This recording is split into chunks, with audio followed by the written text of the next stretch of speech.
Eto na mga kabasketball, Coach Tim Cone, sisimulan na ang practice ng ating Gilas Pilipinas.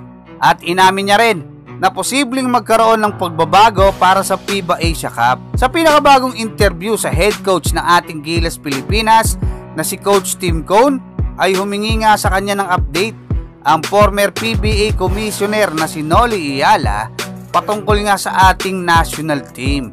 At ayon kay Coach Tim Cone ay mas mahabang preparation ang magaganap ngayon para sa ating Gilas Pilipinas para sa FIBA Asia Cup na magaganap na ngayong August 5 kumpara sa third window ng FIBA Asia Cup qualifiers kung saan tinalo tayo ng dalawang sunod sa New Zealand at sa Taiwan.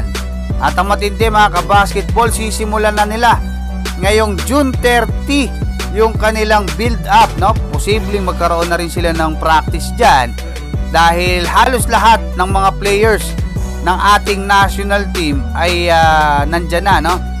Yung mga players natin overseas sa Japan, sa Korea, halos off-season na silang lahat. Ayon kay Coach Tim Cone, kung papasok sila sa finals ay ipapaubaya niya yung mga practices habang nandoon siya, no, sa Barangay Ginebra kay Coach Sean Chambers at kay Coach Jongwit Chico.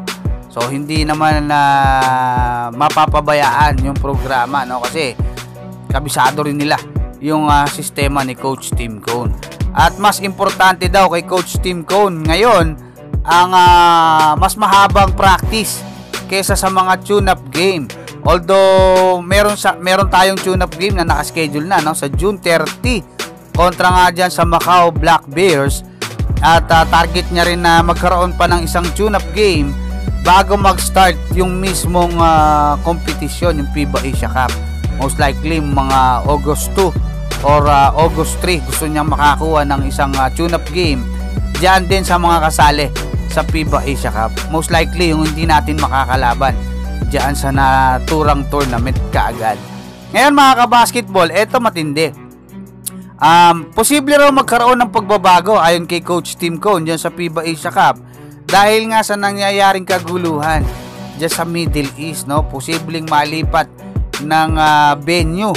So antabayanan lang natin yung mga susunod na update. So kaya mga kabasketball, anong masasabi nyo tungkol dyan? Hanggang dyan, maraming salamat at God bless sa inyong lahat.